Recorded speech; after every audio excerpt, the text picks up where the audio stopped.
So, my grandfather, August Busch Senior, was able to keep all 2,000 employees employed during that difficult time. Of course, the Great Depression came along during that time. So for them to be able to keep their jobs and he worked really, really hard because he loved his employees. They were loyal. He was loyal to them.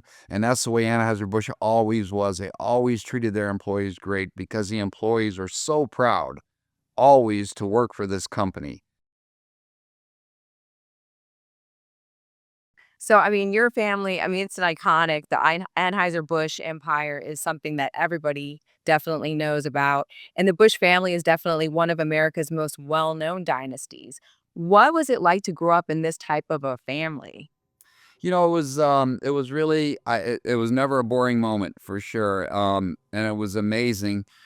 There was really no difference between the business and the family because we're all kind of tied together with the business as we grew up. My father, August A. Busch Jr., also known as Gussie, was running the brewery when I was born back in the 50s. He actually took it over in 1946 and he ran it till 1975. So I grew up and I got to watch him run the company. I got to watch him and mom interact, my mother, and grow the business. And it was again all about. It was really so much about the business. He opened up our home, Grant's Farm, which is a beautiful farm in St. Louis, Missouri, and he opened it up to the public so people could come out and sample Budweiser and the other beers that he sold. He also bought the Cardinals during that time, so we had people coming through our home, through our place. We got to go to the Cardinal games and sit right in the front row and go into the dugout and go into the locker rooms and meet all the Cardinals. People like Bob Gibson and Lou Brock and some of the great Cardinals that of the past. And it was a great time. And not only that, but, my dad also opened up 8 or 9 breweries around the United States, and with those breweries, a lot of them had theme parks around them, better known as Busch Gardens now, and it was so fun to be able to go and see the animals up close and go to the background and see the animals and, the chimps and the elephants and the cheetahs and all the different animals that we got to interact with was just really cool. And then, of course, we brought them to Grant's Farm where I grew up in St. Louis and, our home in the summer when we were open to people, and I got to work with the elephants. And in the book, Family Reigns, I talk about, a pet elephant that I had and I grew up with, and what they tell you about elephants, Melissa, is exactly true.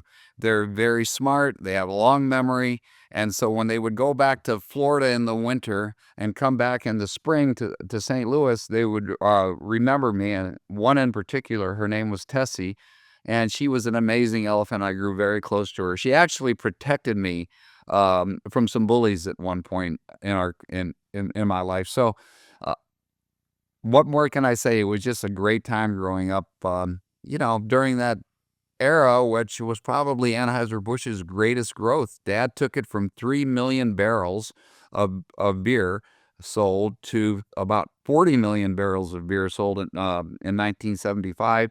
But then it all came to a crashing end, and the reasons for that are numerous. But really, because my little sister was killed, and Dad started kind of losing it a little bit, and his son, my half brother, pretty much took it from him, took the company from him, and formed a boardroom coup and succeeded my father running the brewery.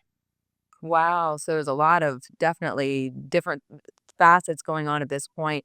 And I know he was a very hands-on type of approach to things, correct? Your dad?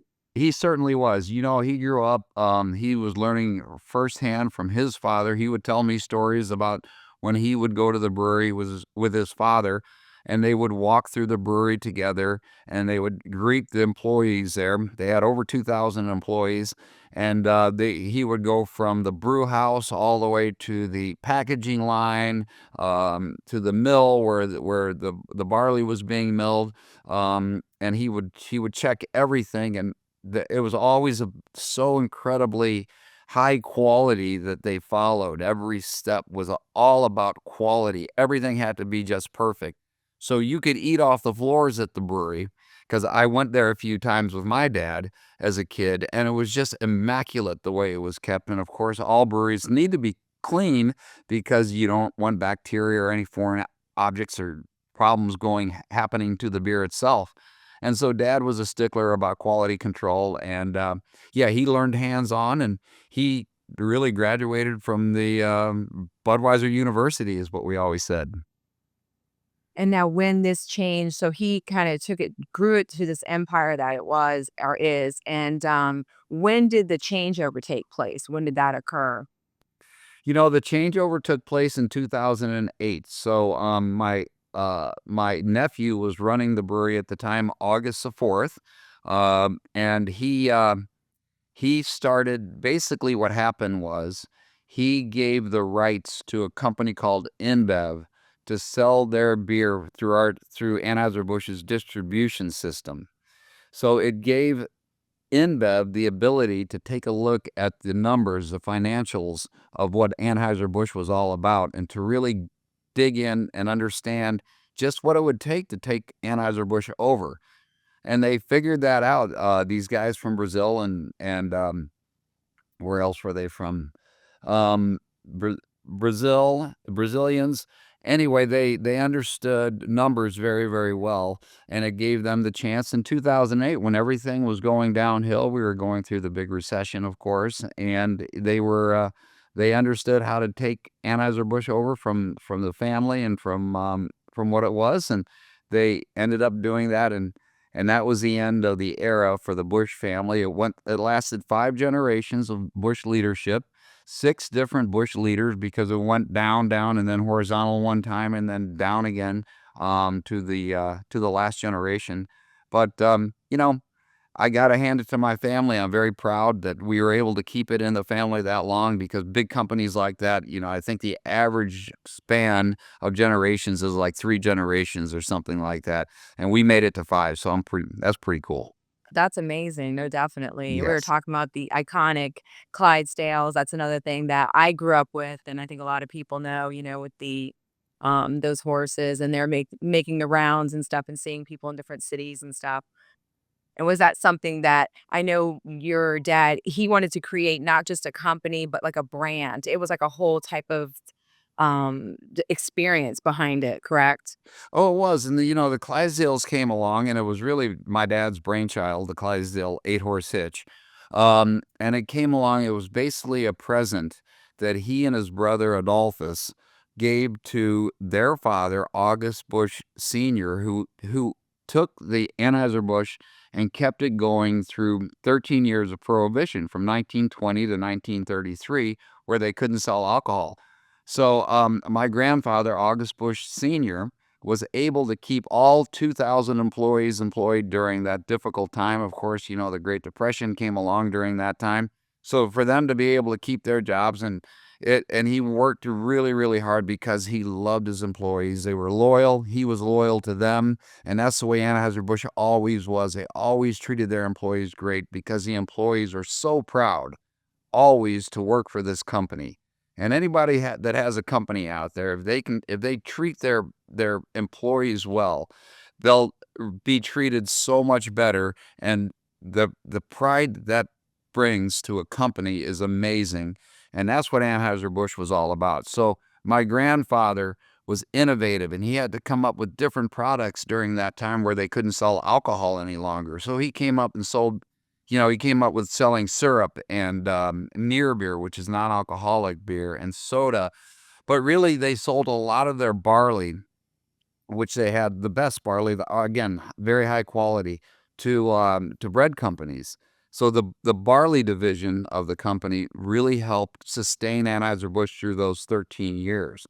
And it took a lot out of August, my grandfather, those 13 years. And in 1933, when Franklin Roosevelt repealed prohibition, my father came up with the idea, let's do something for Dad that present, because of all the work and blood and sweat and tears that he put into keeping this company going when so many other breweries had shut down at the time. I mean, they were shutting down right and left. And so they presented him with the Clydesdale hitch, and from what I understand, it brought tears to his eyes, my grandfather's eyes, and it was just an amazing thing. And they then used the Clydesdale hitch to bring the first case of Budweiser down Pestalozzi Street to the White House. Is that the whatever street that is to get to the White House? They drove the a case of Budweiser down on the carriage of the Clydesdales and presented Franklin Roosevelt with a case of Budweiser, thanking him for repealing Prohibition and ending the Volstead Act.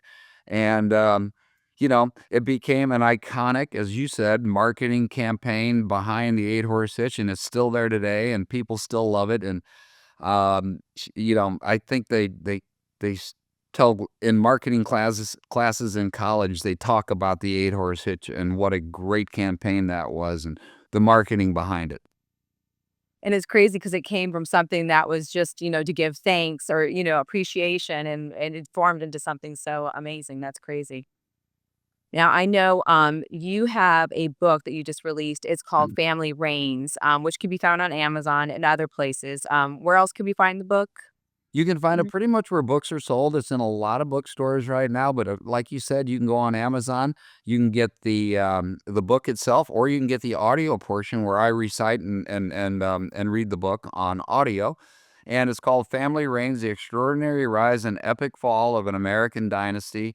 And it takes you all the way back to my great grandfather who founded Anheuser-Busch, and when he immigrated legally from Germany over to the United States, to live the American dream, and what he went through to grow the business and to come up with the recipe for Budweiser is very interesting, and it's a story I tell in the book, where he goes back to Germany and he goes to a monastery of Benedictine monks, and they serve him beer for dinner because he couldn't find an inn to stay in. He was going by horse and carriage, and they invite him in, the monastery does, and they serve him a great dinner, and they serve beer at the same time because, in case you didn't know, Melissa, the monks were great beer drinkers because during Lent, that's what they, when they were all fasting, they could still drink some beer. And of course, beer has a lot of nutrients in it, and so it helps sustain them during that time. And so they all had a lot of monasteries had their own brewery, and he tasted this beer at the monastery and fell in love with it. And he asked if he could have the recipe, and they gave it to him. And now, then he takes that home, and he starts making Budweiser. And it happened in a town called Budweis over in Europe. And so it's a great story. I take you all the way through those times. My father, he left me all these incredible boxes of letters and relics that take me back in history. And my wife Christy and I sat down. We went through these boxes and we realized this is an incredible story. Nobody else has these. I mean, there's even some letters there that my father had from mistresses that were written to him, and to be able to kind of tell the truth. I mean, there's been a lot of books written about our family, and to be able to tell the truth and be much more accurate, and tell it kind of from the horse's mouth, the Clydesdale's mouth, was really a great thing, a cool thing for me to do. It brought out a lot of old feelings from me. I thought it really helped me kind of deal with some of the things that went on in my life, and writing a book. And I suggest everybody out there write a book because if everybody's got a story to tell, and I told my story, and I'm glad I've done that because now my kids, and I've got 7 of them, can all learn from where I came from and where their roots lie. And I think if people go out there and get this book, they're really going to enjoy it. Everybody I've talked to said it's one of those kinds of books you can't put down once you start it. And that was what I was gonna ask you. I mean, that was kind of part of what made you, or what made you wanna write the book, was to get the story out, but also to kind of share, these ups and downs, these, like, crossovers between, like, business and family and that type of thing, correct? Oh, totally, totally. Because, like I said earlier, growing up, there really wasn't a differentiation between the family and the business. So we really weren't treated like say I treat my kids today.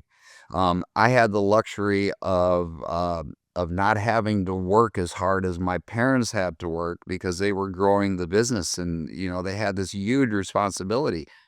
But when I had kids, because of what they were able to do with the company and the wealth they grew, I didn't have to work as hard. So I was able to give much more time to my kids. There was a differentiation between business and raising a family and priorities there, and which where it really didn't happen in my family. So it was more like being raised by your employer when I was growing up, and who was a drill sergeant, and it was always about keeping Grant's Farm beautiful for and maintaining it for the public, and all our image had to always reflect the company. And I think that's why, and in the book, I talk about how it was growing up in the family and witnessing all this and the ups and downs of it all. And I think that was probably because of the lack of communication and really being able to act like mother father, having that mother father relationship that people understand and most people know, made it kind of difficult. But you know what? I'm not complaining. Trust me. There's so many incredible things, and writing the book really helped me understand how lucky I was, but also some of the things I missed out on that I now give to my kids. And I know you mentioned some of the highlights already. Are there a few little like glimpses into the book, like a story or two that you could share?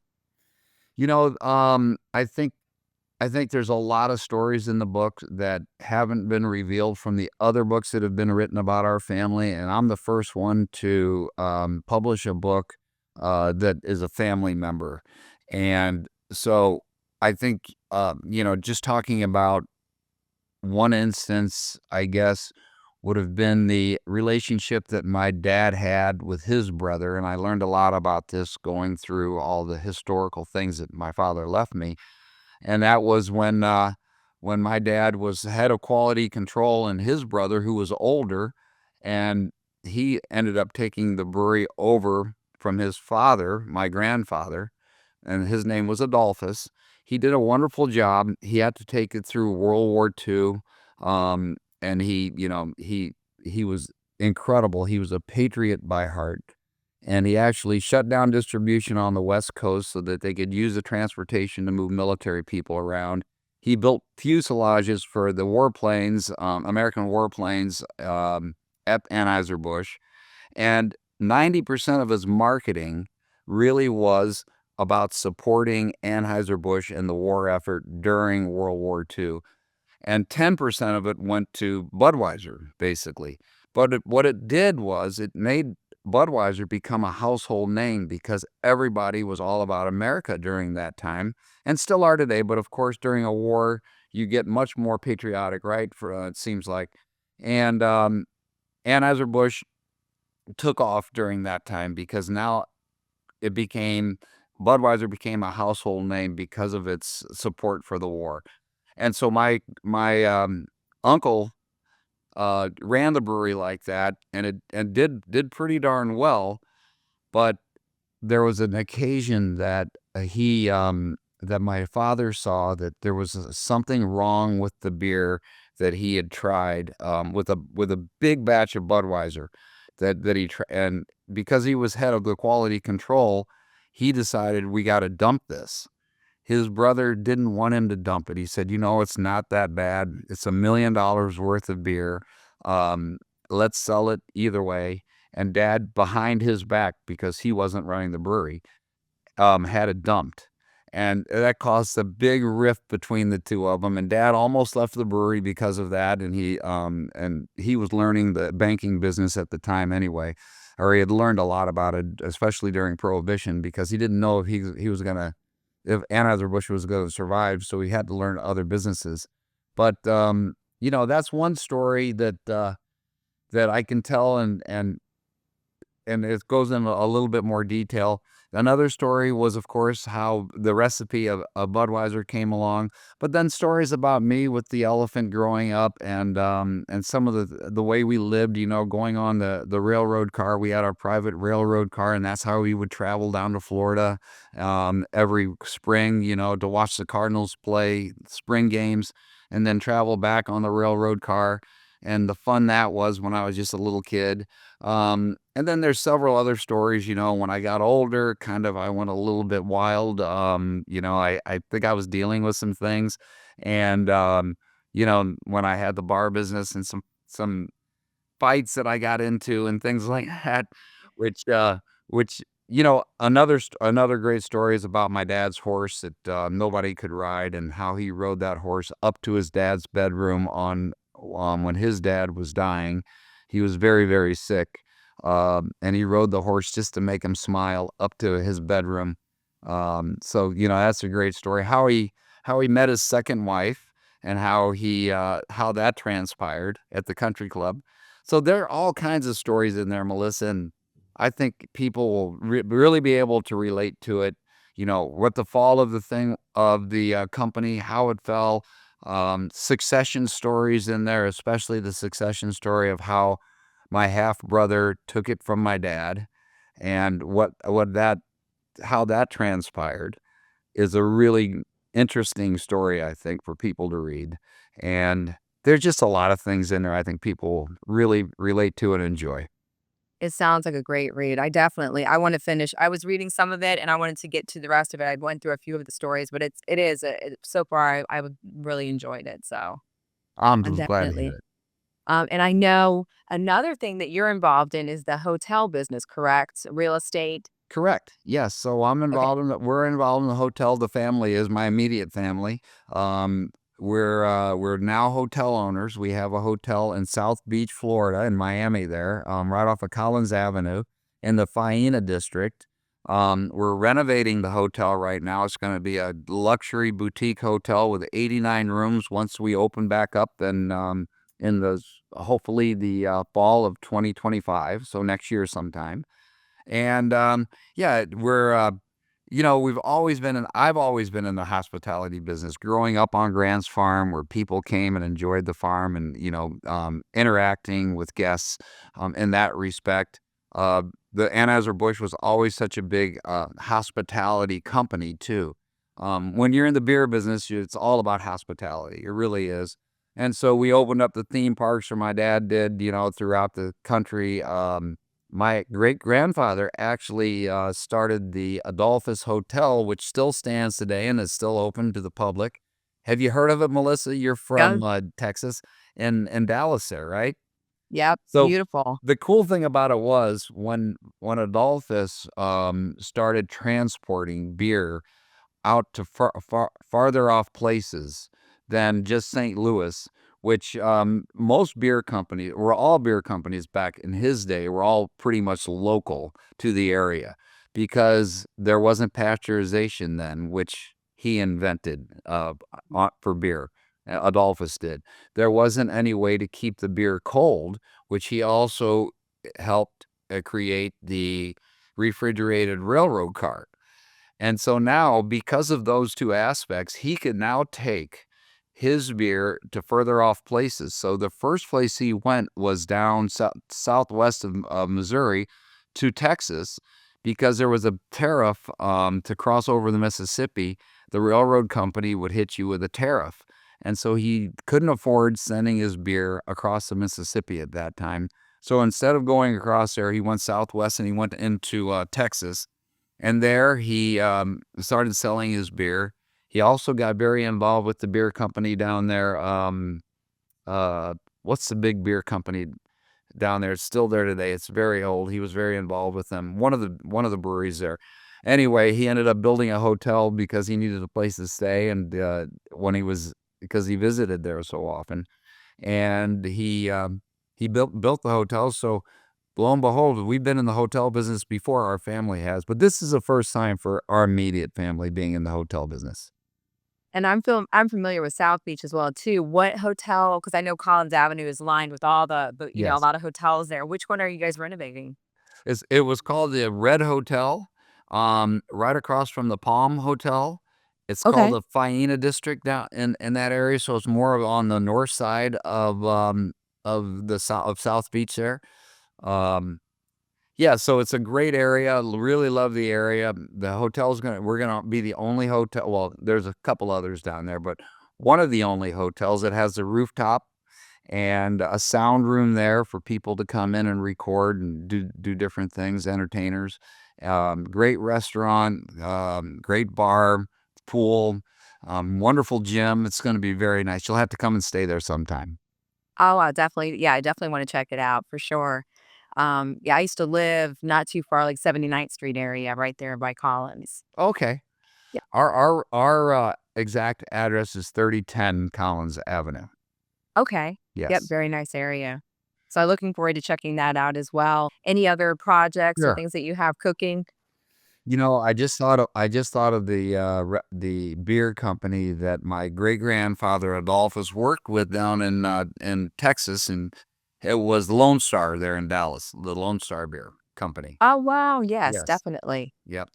But anyway, Melissa, besides the book and the hotel that we're working on in Miami right now, and looking at growing our hotel company, we also have a brewery, and we're continuing the brewing tradition here in near St. Louis, in an area called St. Charles, Missouri. And we have a farm there, and we're taking a portion of our farm. We've taken a portion of our farm, and we've opened it up to the public. We built a brewery on it, and we're putting a distillery in, and we're brewing beer right now. So we have the Adolphus Pilsner, we have the Gussie Bavarian Lager. We have several beers that we've named after after family members, and it's doing very, very well. It's similar to what I grew up on, the place I grew up on, where people come out, they're able to sit down and enjoy a wonderful beer. Families come, kids come, they run around. We've got animals around the farm there that the kids can enjoy, and while their parents are, enjoying music and having a beer or whatever they'd like to drink, and good food. So we're doing that, and who knows? Maybe it's scalable. Maybe we'll grow these farm type breweries into a national type of thing, where, like my father did with theme parks around breweries, we keep growing scaling this kind of business around the country. And who knows? Maybe we'll be down in Houston to see you down there with our own brewery down there sometime. Yeah, that would be great because it's more of like a kind of like a boutique. I don't want to say boutique, but like that really nice like hometown feel where you get to have like some beer, enjoy it like you would like for wineries. You go through and you sample, get to meet the family and have that experience. That'd be very very cool and different. Well, that's So exactly right. That's exactly what we're doing, and it's similar to wineries, but it's craft breweries. It's a craft brewery, and it's so difficult in this day and age, Melissa, to grow the beer business because there's so much competition. First of all, there's about 10,000 breweries throughout the country now. Back when my family and my ancestors were growing the business, there wasn't that many, especially post prohibition, when a lot of them had shut down. So, but nowadays it's growing so fast, and you know, people are more health conscious than ever, and so they watch what they drink. And of course, now we're also competing with cannabis out there. Cannabis has grown and is making it more difficult because people are catching their buzz from cannabis instead of alcohol these days a lot. right, that's true because it's gotten to be more where it's not just medical related. It's more certain areas recreational and stuff. Recreational, That's right? yeah, changes the landscape definitely. Mhm. No, I still like a good beer though. I was a beer drinker. I mean, I still am. I like, beer. My grandfather grew up, he was in Wisconsin, and this company, Anheuser-Busch was very big with them as well. Darn right. Well, I know the Spotted Cow in Wisconsin is really big from the New Glarus brewery in Wisconsin there. So people in Wisconsin love their beer. There's no doubt about it. But the great thing about it is my family is all involved. My wife and all of our kids are very involved in everything we do, from the beer business to the book to the hotel business. Everybody's involved in one way, shape, or form, and we're a very close family. And we prioritize everything, and family always comes first. Well, it's great. I look forward to reading It's Family Reigns, and like you said, they can find it on Amazon and most bookstores, Yes. and in the hotel as well when that opens. Looking forward to, staying there and checking that out. And I appreciate you being on the show today, definitely. It's been I wanna hear more of those stories, and I know even about we couldn't cover it, but about the, Tessie, the elephant, and how she kind of protected you from the bullies. Yes, you got to. Yeah, you read the book. You're gonna love that story in there, Melissa. And for the brewery, if you want to see our website, it's bushfamilyfarm.com. That's Okay. bushfamilyfarm.com. Check out our website. You'll see what goes on at the brewery. We don't have elephants there yet, but we've got all kinds of animals. One of these days, maybe we'll get another Tessie To come. at one of our breweries. Sounds good. Well, thank you very much for joining us today. It's a pleasure. Thank you very much for having me on.